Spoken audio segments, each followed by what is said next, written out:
गुरुब्रह्मा गुरुर्विष्णु गुरुदेवो महेश्वरः गुरुसाक्षात्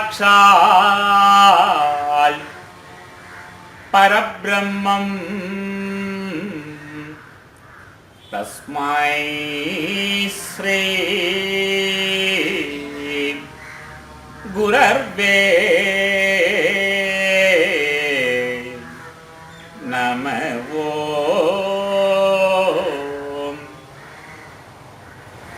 ഹൈടാപ്പ് ഹാപ്പിനെസ് പ്രോഗ്രാമിലേക്ക് യാവരെയും സ്വാഗതം ചെയ്യുന്നു. ഇന്നത്തെ അപ്ഡേറ്റ് കോഴിക്കോട് മാങ്കാവ് വേട്ടയ്ക്കൂർ മകൻ ക്ഷേത്രത്തിൽ വെച്ചിട്ടാണ്. വിഷുഫലം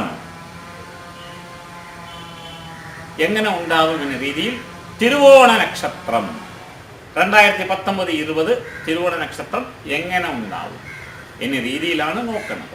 അറിയാമല്ലോ, സൂര്യസ്പടവും കേതുസ്പടവും കൂട്ടി അതിൽ വരുന്ന ദേവതയെ മനസ്സിൽ ഉപാസിച്ചുകൊണ്ടാണ് കബഡി നിരത്തി രാശി എടുത്തത്. അങ്ങനെ കിട്ടിയപ്പോൾ കർക്കടകൻ രാശിയാണ് ഈ തിരുവോണ നക്ഷത്രക്കാർക്ക് കബഡി കൊണ്ട് നിരത്തി കിട്ടിയ രാശി കർക്കടകം. കർക്കടക രാശിഫലമാണ് ഈ തിരുവോണ നക്ഷത്രക്ക് 19-20 ഉണ്ടാവും എന്ന രീതിയിലാണ് സാക്ഷാൽ കിരാതമൂർത്തിനെയും സാക്ഷാൽ ആ ഉമാമഹേശ്വരിയായ പാർവതിനെയും ഉപാസിച്ചുകൊണ്ട് സത്യസന്ധമായി എടുത്തത്. ഇനി നമുക്ക് നോക്കാം, കർക്കടകൻ രാശി 6 വ്യാഴൻ. ആ വ്യാഴൻ ഭാഗ്യാധിപതിയായി നിന്നുകൊണ്ടാണ് നിൽക്കുന്നത്. അപ്പൊ അതുകൊണ്ട് ഈ വ്യാഴൻ നക്ഷത്രഭുക്തി കൊണ്ട് ബലം കുറവാണ്. സകടയോഗമുണ്ട്, ഗുണം ചെയ്ത് ദോഷായി പോവും. അതുകൊണ്ട് ഗുണം ചെയ്യാൻ നിൽക്കരുത്. ചെറിയൊരു ദോഷം ചെയ്താലും വലിയ ദോഷങ്ങളായി മാറും. ന്യൂട്രലായി പോകണം, ന്യൂട്രലായിരിക്കണം ഈ തിരുവോണ നക്ഷത്രക്കാരൻ.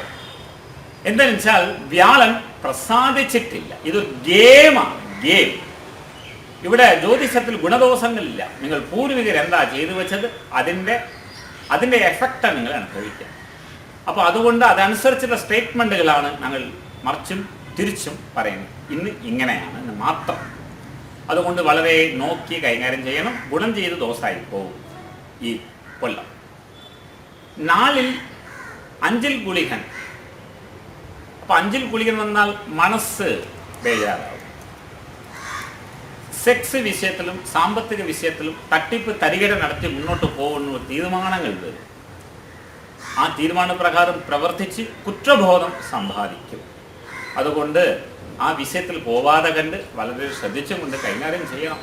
അതൊന്നും ഇല്ലെങ്കിൽ അതിൻ്റെ പ്രേരണ വരാതെ കണ്ട് ശ്രദ്ധിക്കണം മക്കളെ, ശ്രദ്ധിക്കണം. 7-ാം ഭാവം, 7-ാം ഭാവാധിപതിയായ ശനി 9-ാം ഭാവാധിപതി ഗുരുവോട് കൂടി യോഗം. അതുകൊണ്ട് എം ഫിമെയിലും മെയിലും തമ്മിലുള്ള അനിഷ്ടയോഗങ്ങൾ കാണുന്നു. അതുകൊണ്ട് ഈ വിഷയങ്ങളിൽ പോവാതെ കണ്ട് ശ്രദ്ധിക്കണം.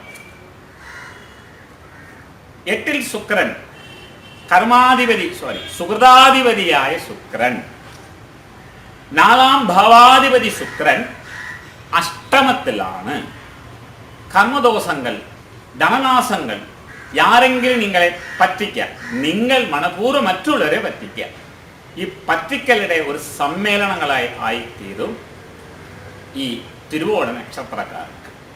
അതുകൊണ്ട് സൂക്ഷിച്ച് കൈകാര്യം ചെയ്തില്ലെങ്കിൽ ഒരുപാട് മാനസിക ഭാരം കൂടി ഒരു മാനസിക രോഗിയെ പോൽ തലയ്ക്ക് മത്ത് വെടിച്ച് വടക്കും തെക്കുമായി നടക്കാൻ സാധ്യതകൾ ഉണ്ട്. 9-ൽ ബുധൻ. രാഷ്ട്രീയക്കാർക്ക് അഴിമതി ചെയ്യുന്നവർക്കൊക്കെ നല്ല ഗുണങ്ങളായിരിക്കും. അഴിമതി ചെയ്ത് ജനങ്ങളെ പറ്റിക്കുന്ന നടക്കുന്ന രാഷ്ട്രീയക്കാർക്ക് ഒരു നല്ല സമയമാണ്. 9-ൽ ബുധൻ. ബുധൻ ബുദ്ധികാരകൻ, തന്ത്രജ്ഞൻ, സാണക്യൻ, ചിന്തിച്ച് പ്രവർത്തിക്കണവൻ 9-ലാണ്. അതുകൊണ്ട് പറ്റിച്ച് നടക്കുന്ന രാഷ്ട്രീയക്കാർക്ക് നല്ല കൊള്ളങ്ങളായിരിക്കും. 10ൽ സൂര്യൻ പ്രവാസികൾക്ക് ഗുണങ്ങൾ ചെയ്യും. സൂര്യൻ വന്ന സ്ഥിതിക്ക് സ്വല്പം ബലം ഇല്ലെങ്കിലും മെച്ചപ്പെടും ഈ തിരുവോണ നക്ഷത്രക്കാരുള്ള പ്രവാസികൾ. 11ൽ ചൊവ്വ. ആ ചൊവ്വ 5ാം ഭാവാധിപതി. വിദ്യാർത്ഥികൾക്ക് ശ്രേഷ്ഠതയുണ്ടാകും. പഠന വിഷയത്തിൽ വെളുപ്പമാവും.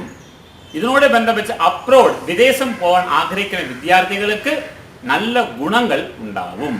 ഇതാണ് 11ൽ രാഹു.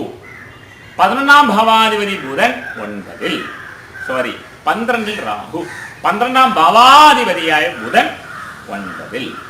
അപ്പോൾ ദുഷിച്ച സ്വഭാവങ്ങളിലേക്ക് നിങ്ങൾ യാത്ര ചെയ്യും. അതുകൊണ്ട് മനസ്സ് എന്തെങ്കിലും ഒരു മുറുക്കുകൾ പ്രയാസങ്ങൾക്കുണ്ടെങ്കിൽ നിങ്ങൾ ഒരു നല്ല ഒരു സൈക്കാട്രിയെ കണ്ട് അതിൻ്റെ ബലഹീനതയൊക്കെ തീർത്ത് ശരിക്കും നല്ല വ്യക്തിയായി നടക്കാൻ താല്പര്യപ്പെടാം. ഈ നക്ഷത്രക്കാർക്ക് എല്ലാ തിരുവോണ നക്ഷത്രക്കാർക്കും അല്ല. അതുകൊണ്ട് ഞാൻ പറയുന്നത് എല്ലാം പേടിച്ച് തൂരിപ്പോകണം.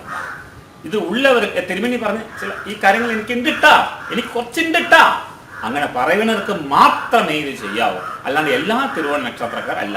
അവരവരുടെ വായിലെടുപ്പ് കയ്യിലെടുപ്പ്, പൂരയുടെ വായിലെടുപ്പ് കയ്യിലെടുപ്പ്, ആ സൈബൽസാണ് നിങ്ങളെ കൊണ്ട് പ്രവർത്തിപ്പിക്കുന്നത്. അതുകൊണ്ട് എല്ലാ തിരുവോണ നക്ഷത്രക്കാരും ബേജാറാവേണ്ട. ഇതിൽ പറയുന്ന തിരുവോണ നക്ഷത്രക്കാർക്കുണ്ടെങ്കിൽ ഈ സ്റ്റേറ്റ്മെന്റുകൾ സ്വീകരിച്ച് നിങ്ങൾ മനസ്സിനെ പവിത്രമാക്കി നല്ല ഒരു വ്യക്തിയായി ജീവിക്കണം എന്ന ഹൈറ്റ് ഓഫ് ഹാപ്പിനെസിന്റെ കർത്തവ്യം. അതുകൊണ്ട് എല്ലാവർക്കും ഷെയർ ചെയ്യുക, നന്നായി വരും. ഈ നക്ഷത്രക്കാർക്ക് 6ൽ വ്യാഴം ഉള്ളത് കൊണ്ട് സൽക്കർമ്മങ്ങൾ ചെയ്യാം. സൽക്കർമ്മം എന്ന് പറഞ്ഞാൽ 6ൽ വ്യാഴം വന്നാൽ യോഗികളെ സേവിക്കണം. കേരളത്തിൽ ഞാൻ ചുമ്മാ പറയുന്നില്ല, കേരളത്തിൽ വെച്ച് എനിക്ക് ഏറ്റവും ഇഷ്ടമായ എൻ്റെ അഭിപ്രായം സ്വാമി ചിദാനന്ദ ഗുരു തന്നെയാണ്. പറയാൻ കാരണം അങ്ങേയറ്റം ജീവിതത്തെ ഒളിഞ്ഞു വെച്ച് സനാതന ധർമ്മത്തിൽ പോയി സനാതന ധർമ്മത്തിനെ വളർത്തിയെടുത്ത് അഹോരാർത്ഥം 10 പൈസ ഇല്ലാതെ കണ്ട് ഏറ്റവും സന്യാസ ശ്രേഷ്ഠനാണ് സ്വാമി ചിദാനന്ദപുരി. ആ ആശ്രമത്തിലേക്ക് കുറെ അനാഥ കുട്ടികളെ പഠിപ്പിക്കുന്നുണ്ട്. ശങ്കരാചാര്യന്റെ അവതാരം എന്ന നിലയ്ക്ക് വേണമെങ്കിലും പറയാം. ശങ്കരാചാര്യർ പോലും അത്രത്തോളം ഉണ്ടാവില്ല. ഞാൻ ചുമ്മാ പറയുന്നില്ല, സ്വാമി വിവേകാനന്ദൻ ശങ്കരാചാര്യർ തന്നെയാണ്.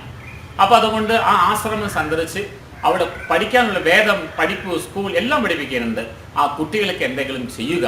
6ൽ വ്യാഴം വന്നാൽ യോഗികളെയും യോഗികളുടെ ഉപദേശങ്ങളും സ്വീകരിക്കുക എന്നാണ് അതിൻ്റെ അർത്ഥം. അതുകൊണ്ട് ഈ ജനങ്ങൾ മുഴുവനും പറ്റിച്ച് നാട്യമാടി തട്ടിപ്പും തരികെ നടത്ത യോഗികൾ കേരളത്തിൽ ഒരുപാടുണ്ട്. അതിൽ വിരൽ എണ്ണാവുന്ന യോഗികൾ വളരെ വളരെ ദുർലഭമാണ്. അതിൽ സ്വാമി ചിദാനന്ദപുരി അല്ലാതെ ലോകത്തിൽ ഒരു സ്വാമികളില്ലാന്നാണ് എൻ്റെ വാദം. അതുകൊണ്ട് കേരളത്തിൽ കേൾക്കുന്ന എല്ലാവരും അദ്വൈതാശ്രമം കോഴിക്കോട് ചിദാനന്ദപുരി സ്വാമി ആശ്രമം ബന്ധപ്പെട്ടിട്ട് ഈ തിരുവോണ നക്ഷത്രക്കാർ പ്രത്യേകിച്ചും പരിഹാരം ചെയ്യുക, നന്നായി വരും. ഇതിനു വേണ്ടി പിന്നിൽ പ്രവർത്തിച്ചു കൊണ്ടിരിക്കുന്നത് പ്രശാന്തേട്ടനാണ്. ഞാൻ ചുമ്മാ ലാപ്ടോപ്പ് തുറന്ന് ഓൺലൈൻ വരാൻ മാത്രം. അതുകൊണ്ട് എല്ലാ പ്രവൃത്തികളും പിന്നിൽ നിൽക്കുന്ന അഹോരാർത്ഥം ഹാർഡ് വർക്ക് ചെയ്തുകൊണ്ട് പ്രശാന്തേട്ടനും കുടുംബത്തിനും ഐശ്വര്യങ്ങൾ ഉണ്ടാകട്ടെ. എല്ലാ ദിവസവും രാവിലെ 5:30 മണിക്കാണ് ഓൺലൈൻ ഞാൻ വരാം. രാശി വെച്ചിട്ട് ഫലങ്ങൾ പറയും. ജനങ്ങളെ പറ്റിക്കാനും തിരുത്താനല്ല, കുറച്ച് കാര്യങ്ങൾ പറയാനും മനസ്സിലാക്കാനും പറഞ്ഞു കൊടുക്കാനും വിഷയങ്ങളുണ്ട്. അതുകൊണ്ട് എല്ലാവരും 5:30 മണിക്ക് അങ്ങോട്ടും ഇങ്ങോട്ടും പ്രശ്നങ്ങൾ വരും. ചിലപ്പോൾ ലൈറ്റ് കട്ടായി പോകും, ചിലപ്പോൾ റേഞ്ച് അവിടുത്തെ റേഞ്ച് അല്ല ഇവിടുത്തെ റേഞ്ച് വ്യത്യാസം ഉണ്ടാവും. സാങ്കേതിക ബുദ്ധിമുട്ടിൽ നിങ്ങൾ ശ്രമിക്കണം. എല്ലാവരും ഒത്തുകൂടാം. നന്ദി, നമസ്കാരം. ഹൈറ്റ് ഓഫ് ഹാപ്പിനെസ് പ്രോഗ്രാം കാണുന്ന എല്ലാ സബ്സ്ക്രൈബർക്ക് വേണ്ടിയിട്ട് ഞാൻ എല്ലാ ദിവസവും പ്രാർത്ഥിക്കും. എല്ലാ ദിവസവും പറഞ്ഞു ഞങ്ങളുടെ സബ്സ്ക്രൈബർ എല്ലാ കുടുംബത്തിലും ഐശ്വര്യം അഭിവൃദ്ധി ഉണ്ടാവട്ടെ എന്ന് പ്രാർത്ഥിച്ചുകൊണ്ട് അവസാനിക്കുന്നു. നല്ല നമസ്കാരം, നന്ദി, വണക്കം.